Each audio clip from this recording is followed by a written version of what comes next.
अंतर्गत कोशिका क्या है, कोशिका की परिभाषा, कोशिका की खोज कैसे हुई, किसने की, कब की, और कोशिका का आकार तथा कोशिका की आकृति तथा किस जीव में कितनी कोशिकाएं पाई जाती हैं, इन सब चीजों के बारे में बताएंगे। तो चलिए शुरू करते हैं। सबसे पहले जानते हैं कि कोशिका क्या है।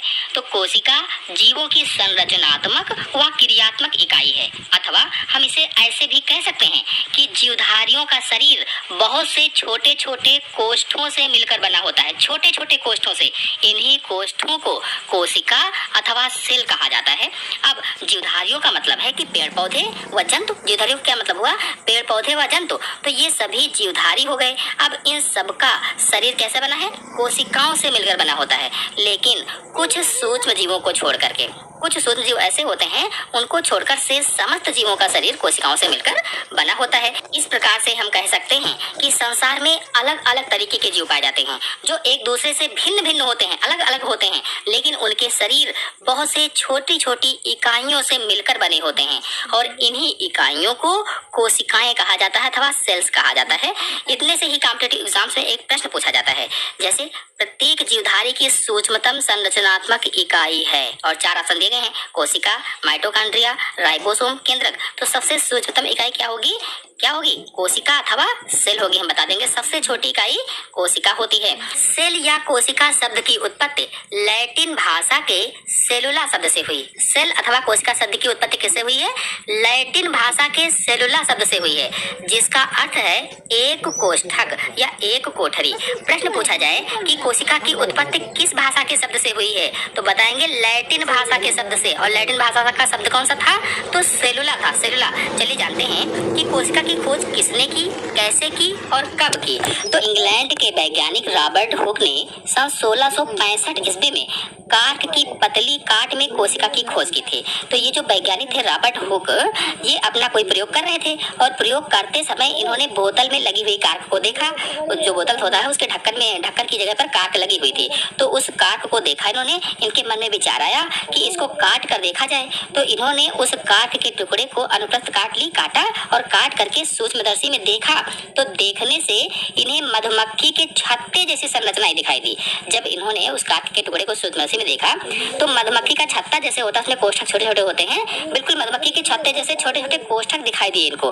तो उन्हीं कोष्ठकों को इन्होंने क्या कहा, रॉबर्ट हुक ने, कि ये कोशिका है अथवा सेल नाम दिया। इसीलिए इनको खोज का श्रेय इन्हें हो जाता है। वास्तव में देखा जाए तो रॉबर्ट हुक ने कार्क के मृत या डेड कोशिकाओं का अध्ययन किया था, क्योंकि कार्क का जो टुकड़ा था उसमें कोशिकाएं मर चुकी थी, उनका अध्ययन किया था।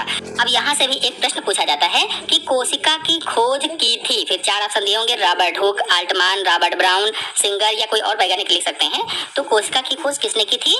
रॉबर्ट हुक ने की थी। और कब की थी? तो सन 1665 ईस्वी में की थी। बता दें कि रॉबर्ट हुक के द्वारा कोशिका की खोज के 9 साल बाद, रॉबर्ट हुक ने जब खोज की उसके 9 साल के बाद वैज्ञानिक एंटोनी वान लीeuwenhoek ने सन 1674 ईस्वी में एक कोशिकीय पादपों, जंतुओं, जीवाणुओं, डायटम्स, रुधिर कोशिकाओं व शुक्राणु का सूक्ष्मदर्शी के द्वारा अध्ययन किया। यानी इनकी कोशिकाओं का सूक्ष्मदर्शी के द्वारा अध्ययन किया, चाहे वो एक कोशिकीय पादप हो, जंतु हो, जीवाणु हो, कोई भी हो, इनमें से जो बताया मैंने, तो इनकी कोशिकाओं का इन्होंने अध्ययन किया।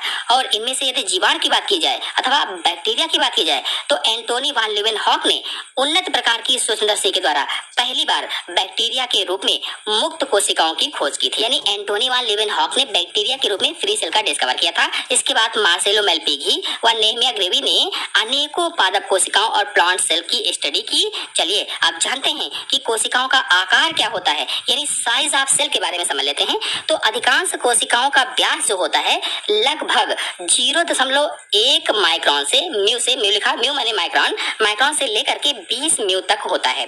म्यू का मतलब होता है माइक्रोन। आपको बता दें कि 1 म्यू अथवा 1 माइक्रोन 1 मिलीमीटर का 1000वां भाग होता है। 1 म्यू अथवा 1 माइक्रोन जो होता है, ये 1 मिलीमीटर का 1000वां भाग होता है, 1000वां भाग।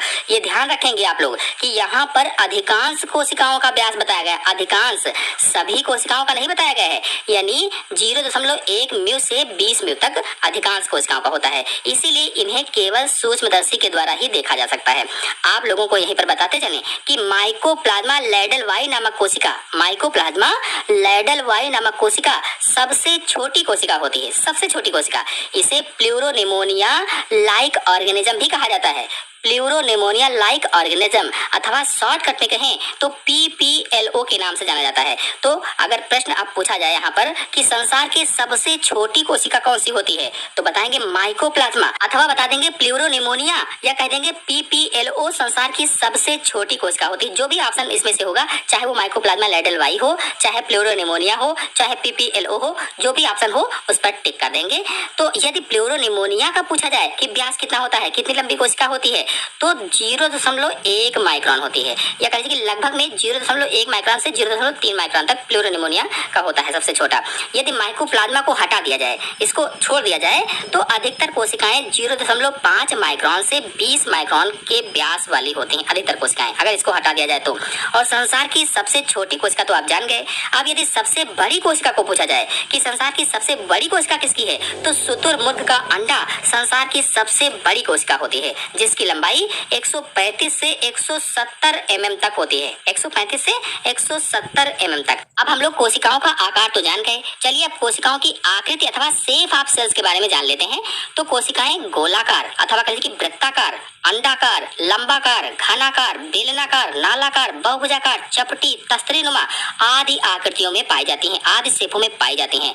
मतलब स्थिति व कार्य के आधार पर कोशिकाएं अलग अलग आकृति की होती हैं। और मैंने बताया आपको कि गोलाकार, अंडाकार, बेलनाकार, घनाकार, पंचकोणीय, खटकोणीय अलग अलग प्रकार की कोशिकाएं पाई जाती हैं जीवों के शरीर में। चलिए जानते हैं कि जीवों में इनकी संख्या कितनी होती है, कितनी संख्या पाई जाती है। तो जो जीव एक कोश के हैं, यानी जो एक कोश के जीवधारी होते हैं, जैसे बैक्टीरिया है, जीवाणु जिसको कहा जाता है हिंदी में, अमीबा है, यीस्ट है, आदि का शरीर केवल एक कोशिका का बना होता है। कहने का मतलब ये है कि जितने भी जीव एक कोश की होते हैं, उनमें केवल एक ही कोशिका होती है, इसीलिए इन्हें एक कोशिकीय जीव या यूनिसेलुलर ऑर्गेनिज्म कहा जाता है। अब जो बहुकोशिकीय जीव होते हैं, उनके शरीर में उनके आकार के अनुसार अधिक कोशिकाएं होती हैं, जैसा आकार उसके अनुसार अलग अलग प्रकार की अलग अलग संख्या में कोशिकाएं होती हैं। और बहुकोशिकीय का मतलब है बहुत सी कोशिकाओं वाले। जैसे जो बहुत से पौधे हैं व जंतु होते हैं, उनका शरीर सैकड़ों से लेकर के कुछ हजार तक कोशिकाओं का बना होता है। और अधिक जटिल जो जीवधारी होते हैं, जो जटिल जीवधारी होते हैं,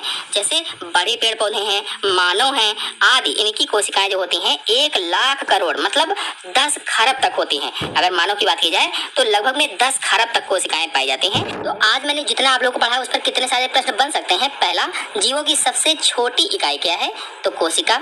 दूसरा, कोशिका शब्द की उत्पत्ति किस भाषा के शब्द से हुई है, तो लैटिन भाषा के शब्द से हुई है। और वो शब्द कौन सा था, तो सेलुला था। और कोशिका की खोज किसने और कब की, तो रॉबर्ट हुक ने सन 1662 ईस्वी में की थी। और बैक्टीरिया के रूप में फ्री सेल की खोज किसने की, तो वैज्ञानिक एंटोनी वान लीवेनहॉक ने की थी। और इन्होंने 250 से अधिक सूक्ष्मदर्शियों का आविष्कार किया था, बनाया था। नेक्स्ट है, कोशिकाओं का आकार कितना होता है, तो 0.1 से 20 माइक्रोन तक होता है। सबसे बड़ी कोशिका तो शुतुरमुर्ग का अंडा होता है। सबसे छोटी कोशिका तो सबसे छोटी कोशिका माइकोप्लाज्मा की होती है, माइकोप्लाज्मा लेडलवाई। अब कोशिका अथवा सेल के बारे में आगे की जानकारी अगले वीडियो में लेकर आऊंगा, जिसमें कोशिका का सिद्धांत व कोशिका की संरचना के बारे में बताएंगे।